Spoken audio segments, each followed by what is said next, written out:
Captaincy is about making right decision whether on the field or off the field. इसलिए मैं Country Delight पर भरोसा करता हूँ। They deliver 100% pure buffalo milk to my door step by 7 AM। Don't just enjoy our matches, enjoy village fresh buffalo milk too. Download the country delight app. Bharat పాక్ల మధ్య కాల్పుల విరమణను ఈ రెండు దేశాలు ప్రకటించక ముందే ట్రంప్ ప్రకటించాడు. ప్రకటించుకోవడమే కాదు, నేను గర్వపడుతున్నాను, పెద్ద ఎత్తున రక్తపాతాన్ని నివారించినందుకు, భారత్ పాకిస్తాన్లను ఒప్పించినందుకు అంటూ ట్రంప్ వ్యాఖ్యానిస్తున్నాడు. అమెరికా ప్రతినిధులు మార్క్ రూబియో ఇలాంటి వాళ్ళు కూడా వ్యాఖ్యానిస్తున్నారు. అంతేకాకుండా ఇండియా పాక్లో రెండు న్యూట్రల్ ప్లేస్లో అన్ని అంశాలపైన చర్చిస్తారంటున్నాడు. కశ్మీర్ అంశానికి కూడా పరిష్కారం కనుక్కోవడంలో నేను సహాయపడతానంటాడు. ఆయనకు అసలు కశ్మీర్ ఎక్కడుందో కూడా తెలియదు, ఆ ఇష్యూ చరిత్ర తెలియదు. 1000 సంవత్సరాల అనంతరం నేను దీనికి ఒక పరిష్కారం చూస్తానని చెప్తున్నాడు. కశ్మీర్ అసలు 1000 సంవత్సరాల ఇష్యూయే కాదు, అయినా ట్రంప్ నేను జోక్యం చేసుకుంటున్నాను అంటున్నాడు. కాల్పుల విరమణ సాధ్యమైనందుకు సహకరించినందుకు అమెరికా కృతజ్ఞతలు చెప్తోంది పాకిస్తాన్. భారతదేశం మాత్రం ట్రంప్ వ్యాఖ్యల గురించి ఎలాంటి ప్రస్తావన లేదు. అసలు అమెరికా పాత్ర గురించి కూడా ప్రస్తావన లేదు. కేవలం Pakistan director general military operations భారత్తో మాట్లాడాడు, భారత్ అంగీకరించిందని మాత్రమే చెప్పారు. ఈలోగా ఆ కాల్పుల విరమణ ఒప్పందాన్ని కూడా ఒప్పందం కూడా కాదు, అది అవగాహన కూడా పాకిస్తాన్ ఉల్లంఘించిన దాన్ని కనీసం ట్రంప్ పట్టించుకోవడం లేదు. ట్రంప్ మళ్ళోసారి ట్వీట్ చేశాడు, నేను గర్వపడుతున్నాను ఇలా కాల్పుల విరమణకు సహకరించినందుకు, కాల్పుల విరమణకు ఒప్పుకున్నందుకు రెండు దేశాలతో నేను వాణిజ్యం జరుపుతాను అంటూ మళ్ళీ మాట్లాడాడు. ఎక్కడా పాకిస్తాన్ కాల్పుల విరమణ అవగాహన ఉల్లంఘించిన అంశాన్ని ట్రంప్ ప్రస్తావించలేదు. తీవ్రవాదాన్ని పాకిక ఆపుతుంది, పాకిస్తాన్ ఒప్పిస్తానని అంటలేడు. తీవ్రవాదం విషయంలో తాను జోక్యం చేసుకుంటానంటలేడు. కాశ్మీర్ అంశంపై జోక్యం చేసుకుంటానంటున్నాడు. వాదం అనేది భారత్ లేవనెత్తుతుంది, కాశ్మీర్ అనేది పాకిస్తాన్ లేవనెత్తుతుంది. ట్రంప్ ఎవరి వైపు ఉన్నాడో తెలుస్తుంది కదా. భారత్ కన్సర్న్ వ్యక్తం చేస్తున్న తీవ్రవాదం పైన నేను జోక్యం చేసుకొని పాకిస్తాన్ ఒప్పిస్తాను అంటే అర్థం ఉంటుంది, కానీ అలా అనడం లేదు. కాశ్మీర్ సమస్య పైన నేను జోక్యం చేసుకుంటానంటున్నాడు. ఇండియా ఆ జోక్యాన్ని వ్యతిరేకిస్తోంది. మరి ట్రంప్ ఎందుకు ఈ కాల్పుల విరమణకు క్రెడిట్ తీసుకొని ముందుకు పోతున్నాడు? సో ట్రంప్కి ఏంటి ఇందులో ఇంట్రెస్ట్? ట్రంప్ ఎన్నికల సమయంలో నేను యుద్ధాలను ఆపుతాను అంటూ పెద్ద ఎత్తున వ్యాఖ్యానించాడు.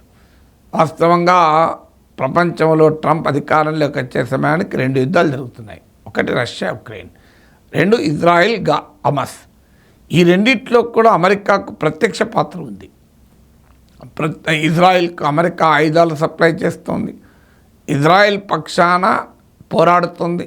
మీకు ఉదాహరణకు ఇజ్రాయిల్కు మద్దతుగా హూతీ తిరుగుబాటుదారులపైన అటాక్ చేసింది. ఇజ్రాయిల్ పైన ఇరాన్ మిసైల్స్ ప్రయోగిస్తే అమెరికా ఇంటర్సెప్ట్ చేసింది. సో ఇజ్రాయిల్ గాజా వార్లో అమెరికా ప్రత్యక్ష భాగస్వామి. అందులో ఒక సైడ్ తీసుకొని ఇజ్రాయిల్కు మద్దతు ఇస్తోంది. ఇక రష్యా ఉక్రెయిన్ వార్లో కూడా అమెరికా ఇది డైరెక్ట్ భాగస్వామి, ఉక్రెయిన్కు మద్దతు ఇస్తుంది. ఈ 2 యుద్ధాలు ఆపుతానని అమెరికా అధ్యక్షుడు అంటే దానికి అర్థం ఉంటుంది కూడా, ఎందుకంటే వాళ్ళు కూడా భాగస్వాములు కనుక. కానీ ట్రంప్ అధ్యక్షుడు అయ్యాక ప్రయత్నాలు జరిపిన మాట నిజం, ముఖ్యంగా ఉక్రెయిన్ వార్ విషయంలో. కానీ ఉక్రెయిన్ వార్ ఆపలేకపోయాడు, రష్యా ఉక్రెయిన్ల మధ్య ఒప్పందం కుదర్చలేకపోయాడు. కానీ ఉక్రెయిన్ ఖనిజ సంపద దోచుకోవడానికి మాత్రం జెలెన్స్కీని ఒప్పించాడు. సో అల్టిమేట్గా ట్రంప్ సాధించింది ఏంటి? ఉక్రెయిన్ భద్రత కాదు, ఉక్రెయిన్ దేశ రక్షణ కాదు, రష్యా ఆక్రమించుకున్న 20% ఉక్రెయిన్ భూభాగాల్ని తిరిగి ఉక్రెయిన్కి ఇప్పించడం కాదు, ఉక్రెయిన్ దగ్గర ఉన్న ఖనిజాలను అమెరికా తీసుకోవడానికి మినరల్ డీల్ కుదుర్చుకున్నాడు. అందువల్ల అమెరికా జోక్యంతో ఒప్పందాలు కుదిరితే ఎంత ప్రమాదకరమో ఉక్రెయిన్ చూస్తే అర్థమవుతుంది. ఇవాళ ఉక్రెయిన్ కన్సర్న్స్ ఏంటి? రష్యా దాడి చేస్తోంది, 20% ల్యాండ్ ఆక్రమించుకున్నది, అక్కడేమీ పురోగతి లేదు. కానీ ఈలోగా ఉక్రెయిన్ ఖనిజాలు మాత్రం అమెరికా తీసేసుకుంటా అంటుంది. రేపు ఇండియా పాకిస్తాన్కు ఒప్పందం కుదిర్చినందుకు రేపు భారతదేశాన్ని ఏం కోరుతాడో ట్రంప్ తెలియదు. మీరు చూస్తూ ఉండండి, మా యుద్ధ విమానాలు కొనండి అంటాడా, లేదా మా అగ్రికల్చర్ ప్రొడక్ట్స్ మీ ఇండియాలో రానివ్వాలంటాడా, ఏ కన్సెషన్లు అడుగుతాడో తెలియదు. ట్రంప్ ఇది బిజినెస్ మ్యాన్. అమెరికా విధానం ఎలా ఉంటుందంటే ట్రంప్ ఇంకా మరీ బిజినెస్ మ్యాన్. అందుకే ట్రంప్ రేపు ఏం డిమాండ్ చేస్తాడో తెలియదు. అలాంటి ప్రమాదము మనకు అమెరికా జోక్యంతో ఉంటుంది. మరి అమెరికా ట్రంప్ ఎందుకు క్రెడిట్ తీసుకుంటున్నాడంటే ఉక్రెయిన్ విషయంలో యుద్ధాన్ని ఆపలేకపోయాడు, గాజా విషయంలో యుద్ధాన్ని ఆపలేకపోయాడు. గాజా విషయంలో అయితే చాలా ప్రమాదకరమైన ప్రపోజల్ పెట్టాడు. అసలు గాజాలో ప్రజలందరినీ ఖాళీ చేయించి దాన్ని రిసర్చ్ చేస్తా అని. ఇలాగే మనము ట్రంప్ జోక్యాన్ని అనుమతిస్తే కశ్మీర్ విషయంలో కూడా ట్రంప్ ప్రపోజల్ అదే ఉంటుంది. ఎందుకంటే గాజా మెడిటరేనియన్ సీ మధ్యధరా సముద్ర తీర ప్రాంతం అయితే కశ్మీర్ ఇంకా అద్భుతమైన ప్రాంతం కదా. ఇది one of the world's best tourist places కదా. ట్రంప్ ఏముంటుంది, నేను ఆ ప్లేస్ మొత్తం తీసుకొని కశ్మీర్లో ప్రజల్ని ఖాళీ చేయించి మీరు బ్రహ్మాండమైన టూరిస్ట్ ప్లేస్గా మారుస్తానన్నా ఆశ్చర్యపడాల్సింది లేదు ట్రంప్. సో అందువల్ల ట్రంప్ క్రెడిట్ తీసుకోవడానికి కారణం ఏంటంటే రష్యా ఉక్రెయిన్ వార్ ఆపలేకపోయాడు, ఇజ్రాయెల్ గాజా వార్ ఆపలేకపోయాడు. అందులో అమెరికా ప్రత్యక్ష భాగస్వామి ఉన్నా కూడా ఆపలేకపోయాడు. ఇప్పుడు తన దేశ ప్రజలకు ఏం చెప్పాలి, తాను ఏదో ఒక ఆ యుద్ధం ఆపినట్టు కనబడాలి కదా. అందుకొరకు ఇండియా పాక్ కాల్పుల విరమణను ఒప్పించి ఇప్పుడు పెద్ద ఎత్తున క్రెడిట్ కొట్టేసే పనిలో పడ్డాడు. అందుకే మేఘాల మీద ట్వీట్లు చేస్తున్నాడు. ఇండియా పాకిస్తాన్లు ధృవీకరించక ముందే కాల్పుల విరమణను జరగబోతున్నట్లు ట్రంప్ ప్రకటించాడు.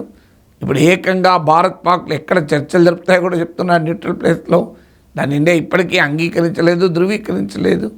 సో ఏ అంశాలపైన చర్చ జరుగుతాయో కూడా చెప్పేస్తున్నాడు, కశ్మీర్ అంశంపైనని. సో ట్రంప్ హడావుడి చూస్తే చాలా క్లియర్గా తాను ఒక డీల్ మేకర్. ట్రంప్కున్న ఇమేజ్ ఏంటి, డీల్ మేకర్, ఒప్పందాలు కుదురుస్తాడు. సో యుద్ధాలకు వ్యతిరేకం ట్రంపే కాదు, జేడీ వ్యాన్స్ కూడా యుద్ధాలకు వ్యతిరేకమని చెప్పుకుంటారు.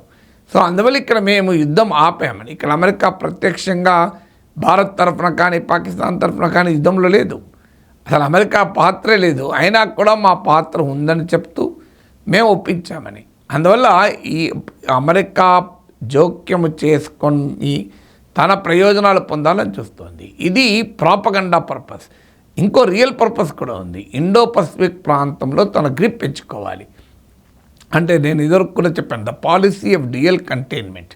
అంటే ఇండియాను పాకిస్తాన్ను కంటైన్ చేయాలి, ఇండియా పాకిస్తాన్ల సహకారంతో చైనాను కంట్రోల్ చేయాలి. కానీ ఇంట్రెస్టింగ్ ఏంటంటే ట్రంప్ కోరినట్టుగా జరగదు. పాకిస్తాన్ ఆల్రెడీ చైనాతో కలిసింది. చైనాకు ఇండియాకు మధ్య రిలేషన్ బాగాలేవు, కానీ చైనాకు పాకిస్తాన్ మధ్య జబర్దస్త్ ఫ్రెండ్షిప్ ఉంది. ట్రంప్ కోరుకుంటున్నట్లు పాకిస్తాన్కు చైనాకు వ్యతిరేకంగా అమెరికాకు ఉపయోగపడుతుందా? పాకిస్తాన్ దాగుడు మూతలాడుతుంది, అటు చైనాతో ప్రయోజనం పొందుతుంది, ఇటు అమెరికాతో ప్రయోజనం పొందుతుంది. సో అమెరికా ఈ ప్రాంతంలో దక్షిణాసియాలో తన ప్రాబల్యాన్ని పెంచుకోవటానికి, ఇండో పసిఫిక్ ప్రాంతంలో తన ఇన్ఫ్లుయెన్స్ను పెంచుకోవటానికి, అందులో భాగంగానే భారత్ పాక్ల అంశాలపైన భారత్ కోరకున్నా భారత్ ఆశించని అంశాలపై కూడా జోక్యం చేసుకోవడానికి సిద్ధపడుతున్నాడు. అందువల్ల ట్రంప్కు ఉన్నాయి. ఒకటి తన సొంత పబ్లిసిటీ ప్రాపగండా రీజన్ అయితే, రెండవది అమెరికన్ స్ట్రాటజిక్ ఇంట్రెస్ట్, వ్యూహాత్మక కారణాల రీత్యా ఇండియా పాక్ల మధ్య కాల్పుల విరమణను తానే ఆపిస్తున్నాను అని చెప్తున్నాడు. ఆపించడంలో కూడా కీలక పాత్ర పోషిస్తున్నాడు.